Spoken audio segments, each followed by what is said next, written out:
daily news program from Worldlink TV presents a selection of news reports from independent and state-controlled broadcasters from throughout the Middle East.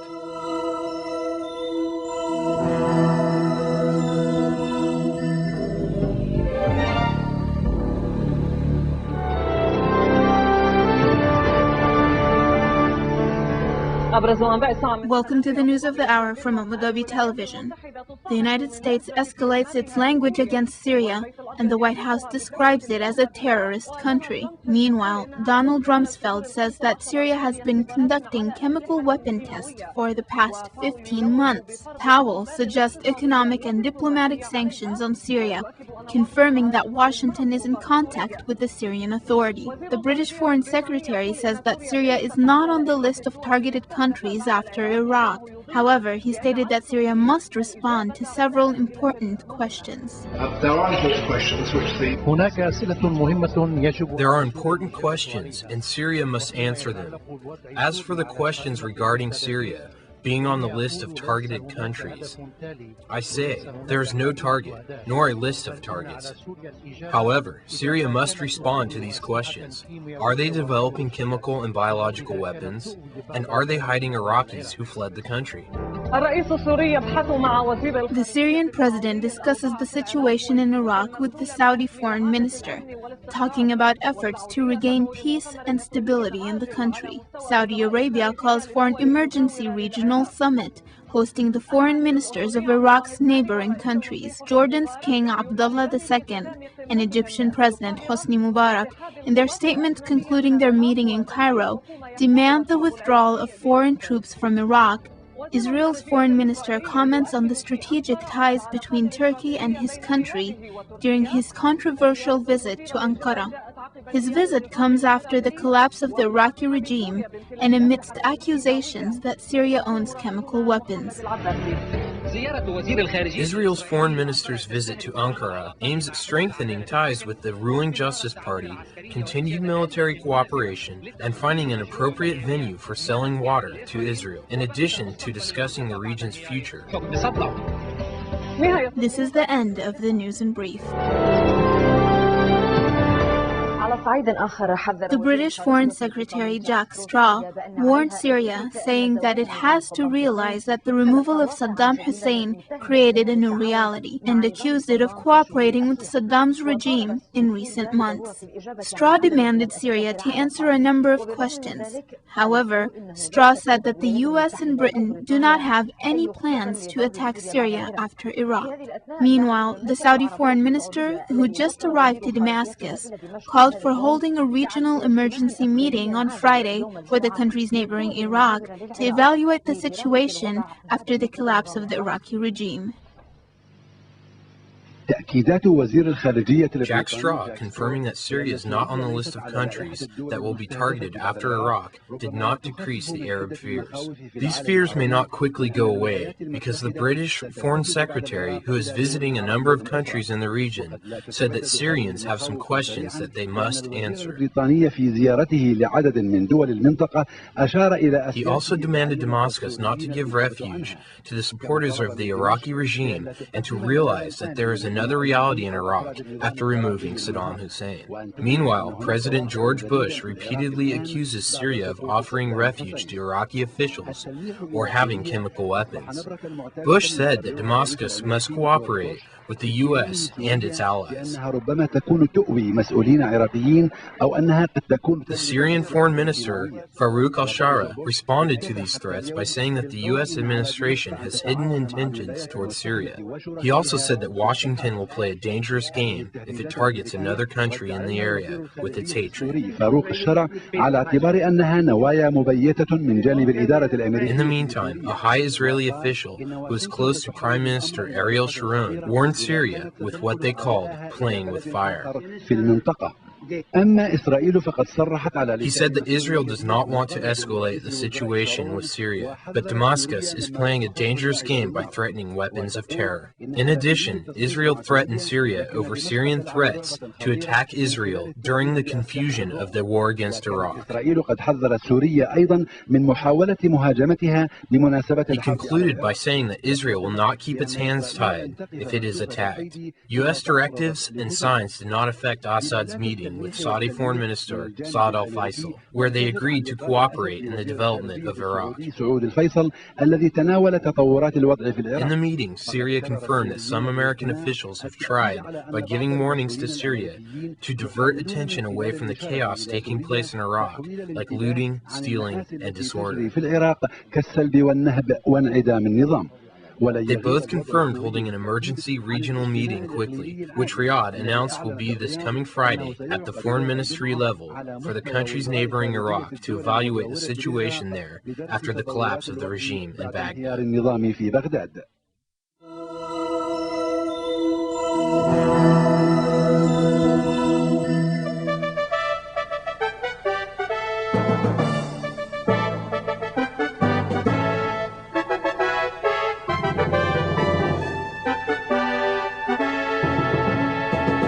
American President George W. Bush has discussed post-war Iraq and the Middle East peace process with the leaders of Egypt, Saudi Arabia and Spain. White House spokesman Ari Fleischer said that Bush discussed Iraq and the Middle East peace process with President Mubarak. He said the American president and Spanish Prime Minister Jose Maria Aznar had pledged to work together closely to assist the people of Iraq. In his conversation with Saudi Crown Prince Abdullah bin Abdulaziz, President Bush discussed the importance of providing humanitarian aid to the Iraqi people. The United States announced that it may impose sanctions on Syria, meanwhile, for its alleged support for members of Saddam Hussein's former regime, its pursuit of weapons of mass destruction, and backing of what the U.S. called terrorism. American Secretary of State Colin Powell said on Monday the U.S. will examine possible measures of a diplomatic, economic, or other nature as it moves forward. After a meeting with visiting Kuwaiti Foreign Minister Mohammed al-Sabah at the State Department, Powell said Syria should not allow any one of the 55 senior Iraqi officials wanted by U.S. forces to enter that country.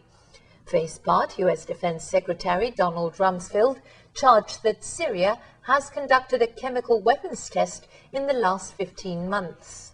Iraqi police cars escorted by U.S. forces on Monday started joint patrols of Baghdad streets for the first time since the city had come under American control. 5 Iraqi police cars, each loaded up with 4 Iraqi policemen, were reportedly patrolling different areas of the capital. In Basra, Iraqi policemen began work manning checkpoints with British soldiers in a bid to tackle a crime wave which accompanied the fall of Saddam Hussein's regime. A group of around half a dozen uniformed police were checking vehicles alongside members of the Royal Scots Dragon Guards in a trial at a post on the southern outskirts. Baghdad and Basra saw a wave of looting in the aftermath of their capture by the British last week. Everything from government buildings, hotels, and even hospitals have been ransacked.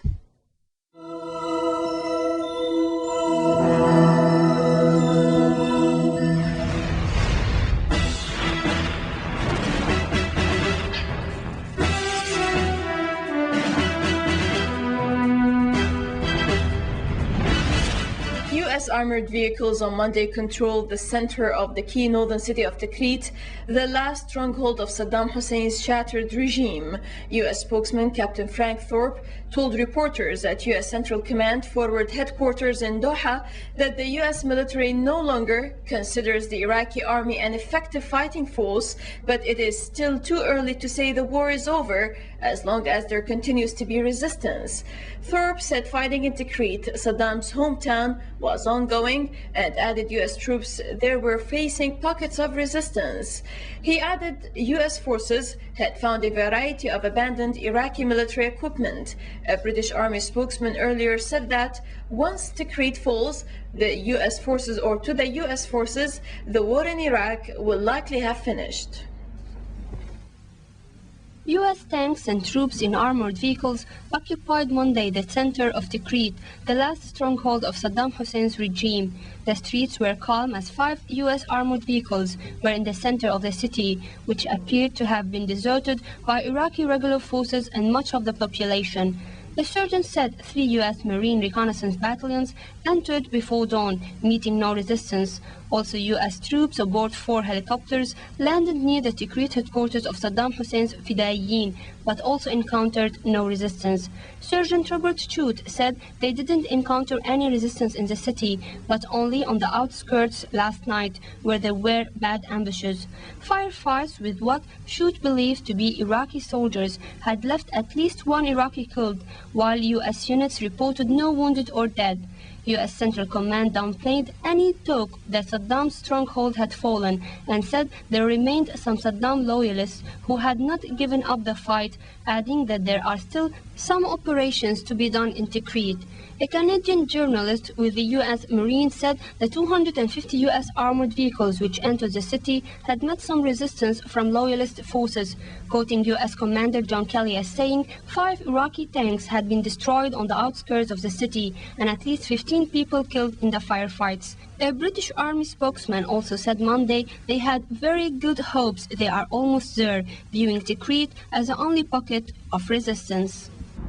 Well, the information that I have is that Tikrit is obviously still insecure. If they have entered, then the Americans will be looking for the resistance that we are anticipating in Tikrit itself. And the bottom line is, I believe that it's still some way from being secure, but we're making every effort to ensure that it is for the people of Tikrit as quickly as possible.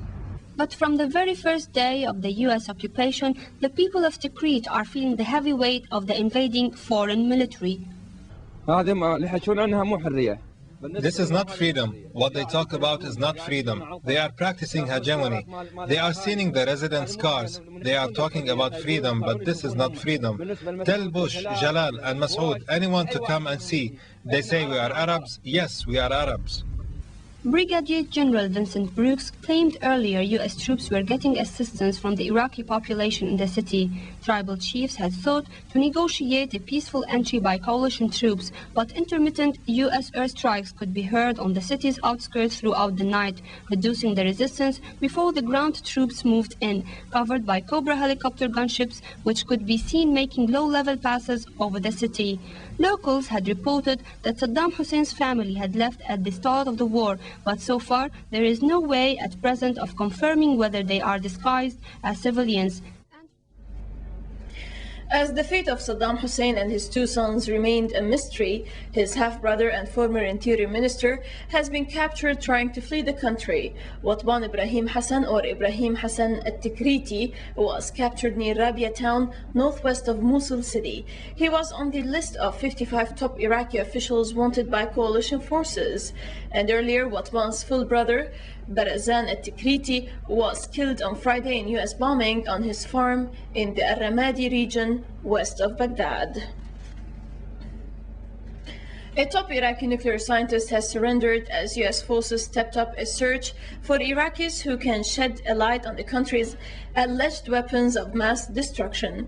Ja'far al-Ja'far, a top nuclear scientist, turned himself over in the past few days. U.S. officials did not say in which country the scientist surrendered. However, they made clear that the country was not Syria.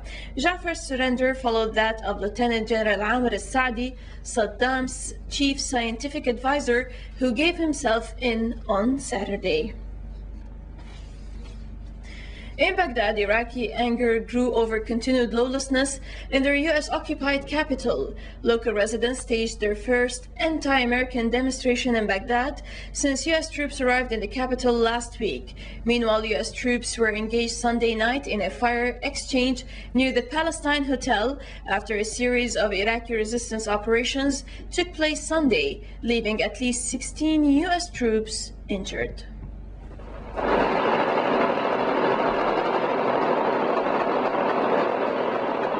Scenes of resistance against U.S. occupation were still resurged as numerous exchanges of fire in Baghdad were still heard. Sunday night, U.S. Marines were engaged in an exchange of fire with resistance fighters around the Palestine hotel. Sporadic fire were opened with the firing of flares, and later Marines were seen taking away at least one man suspected to be one of the Iraqi fighters. Earlier on Sunday, 16 U.S. soldiers were injured, 2 seriously, when an Iraqi threw a hand grenade on a group of soldiers as they were evacuating bombs from a warehouse south of Baghdad. In another development, a large explosion has occurred at the U.S.-controlled Muthanna airport in Baghdad on Sunday. However, the causes of the explosion are still unknown. In the meantime, Baghdad, the city of 5 million people, has been without electricity for about 10 days, while most homes are also without water and telephone services. This humanitarian situation was even worsened when U.S. troops entered the capital, waving with their promises for a better Iraq. Instead, they allowed looters to storm into governmental buildings and even homes and stores, and in some places museums. Consequently, Iraqi civilians had to take the law into their own hands, making more room for bloody accidents to take place. But the U.S. invading forces did not mind that a burden be taken off their shoulders. U.S. inaction and prevailing lawlessness prompted angry Iraqi citizens to demonstrate, demanding for some measures of security and order. With this mounting impatience, hundreds of Baghdadis demonstrated Sunday near the Palestine Hotel and chanted anti-U.S. slogans. They criticized President George W. Bush for failing to fulfill his so-called promise of a better and free Iraq. Amid chaos ruling the streets of Baghdad, a U.S. military spokesman said on Sunday that U.S. forces will start patrolling the city along with Iraqi police in order to restore security and law, but the citizens strongly opposed the return of Saddam's policemen. On the other hand, Muslim clerics in the holy city of Al-Qadamiyah urged Iraqis to return public properties and called on public services employees to return to their jobs. With the absence of any form of security in Iraq, the citizens of Baghdad are demanding law and order. However, they refuse that it be done with the hands of Saddam's police. While officers and policemen gathered in response to the U.S. forces' calls to get back to their duties and keep security, civilian volunteers for this same task stood no chance to participate. Iraqi officers refused all of the presented applications and kept the matter among themselves. One of these volunteers, a lawyer, said that the officers do not want men of law, they want Saddam's men. Another Iraqi citizen said that he witnessed many of these policemen in civilian clothes take part in the looting and that U.S. troops were the ones to encourage them to do that. The man added that he saw U.S. troops encourage looters to set the technology university on fire. Meanwhile, the Chinese embassy in Baghdad was ransacked by looters while U.S. troops stood by watching, according to witnesses. Baghdad's hospitals took their share of the looting and sabotage. Despite the shortage of supplies, doctors were forced to make surgical operations without the use of anesthetics. On another level, many volunteers are wandering the capital streets looking for killed Iraqis in U.S. raids and arranging their burying procedures. In another dramatic incident, a large fire destroyed what's believed to be one of the oldest libraries in Baghdad on Monday. The library belongs to the Islamic Work Ministry. It contained many valuable tomes, including one of the oldest versions of the Quran. In the holy city of Al-Qadimiyah, citizens and Muslim clerics cooperated to restore law and order. Muslim religious figures urged all citizens to return and protect public money taken and guard the holy sites from looting. It was remarkable that all of the citizens of Al-Qadimiyah responded to the clerics' calls and shifted their efforts to bringing back electricity and other public services to the city. Abu Dhabi satellite television reported Monday, quoting a former Iraqi colonel, that 18 Kuwaitis held since the 1991 Gulf War were among prisoners in an underground shelter in the Al-Khadra district in Baghdad. As the issue of hidden prisons remains unsolved, our correspondent in southern Iraq, Hakam Amhaz, visited the village of Amara. Residents confirmed that they heard the voices of prisoners coming from a prison the regime of Saddam Hussein built under the ground near the intelligence center. My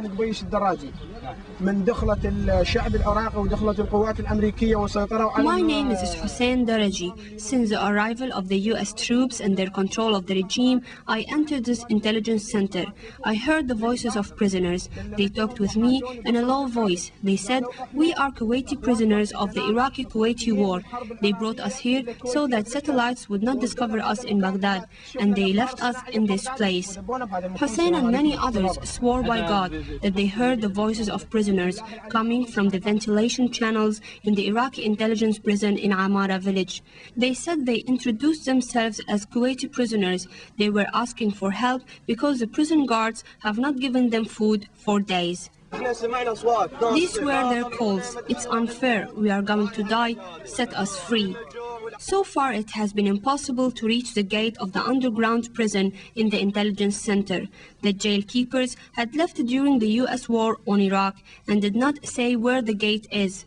According to rumors which circulated before the U.S. aggression, the gate is linked via a labyrinth to the Security Directorate destroyed by the U.S. air raids. With every means possible, the residents tried to dig pipes for ventilation, but their attempts were blocked by barriers of water sealing the prisons, and water was leaking and preventing ventilation. More sophisticated means of digging were not accessible, as the residents do not have money to purchase them, while gasoline for operating these machines is not found in the market. As for the forces on the ground, noticeably the U.S. and British forces, they did not seek to open the prison, as they claim there are no such prisoners inside. But Ahmed Al-Ka'bi, the official in charge of the educational committee in Amara, said a U.S. major was with him in the intelligence center when they heard the voices coming from underneath. Isa Al-Ghurabi also stressed the voices were audible until Friday night, and the last time they were heard, they were very weak.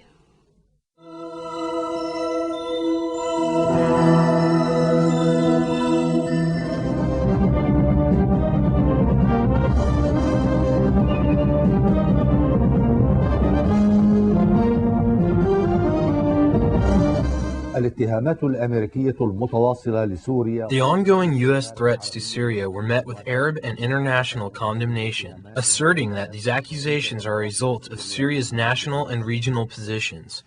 The permanent members to the Arab League denounced the U.S. threats to Syria, currently the only Arab member in the UN Security Council,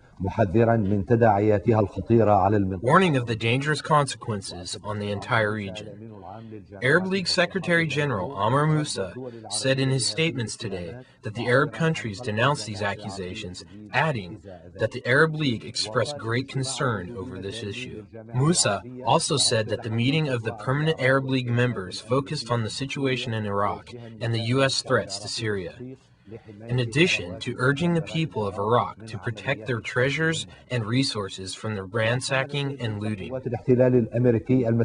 Furthermore, Moussa held the invading U.S. forces completely responsible for maintaining peace and security in Iraq, complying with international agreements and the Geneva Conventions, emphasizing the importance of Iraq's unity, sovereignty, and independence, in addition to the Iraqi people's need to choose their own government without any foreign intervention. Moussa also demanded that the UN play a vital role in the next phase in Iraq. The spokesman for Iran's foreign ministry denounced during a news conference the U.S. accusations to Syria, adding that it is nothing new. Dr. Ali Al-Khalil, head of the Foreign Affairs Committee in the Lebanese parliament, asserted that the U.S. threats to Syria do not benefit American interests. Rather, they are to the benefit of Israel. In his statements, Dr. Al-Khalil said that these accusations are not true at all. Meanwhile, international and Arab newspapers denounced the U.S. allegations against Syria. Most of the British newspapers condemned these allegations, asserting that they are unjust. The Independent newspaper wrote that the danger of these threats is the result of failed international diplomacy, which paved the way to the war against Iraq. The Guardian newspaper also denounced these allegations, reporting that former U.S. Secretary of State George Eagleburger said that President George Bush's continued threats to Syria are not democratic.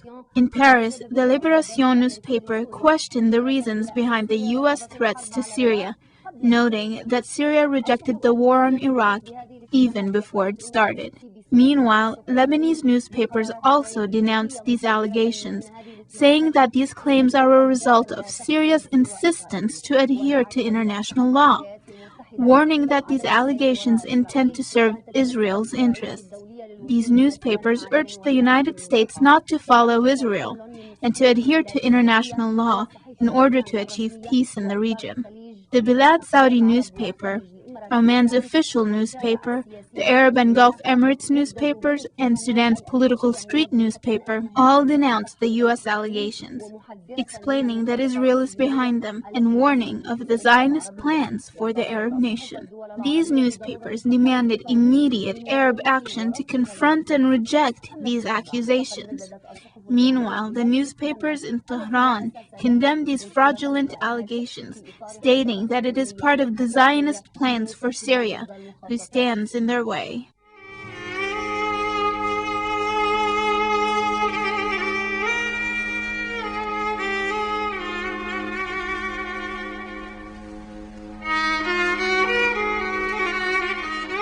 Mosaic is made possible by a grant from the John S. and James L. Knight Foundation, which promotes journalism excellence worldwide and invests in the vitality of 26 U.S. communities, and the William and Flora Hewlett Foundation. Additional support provided by Henry and Virgilia Dakin.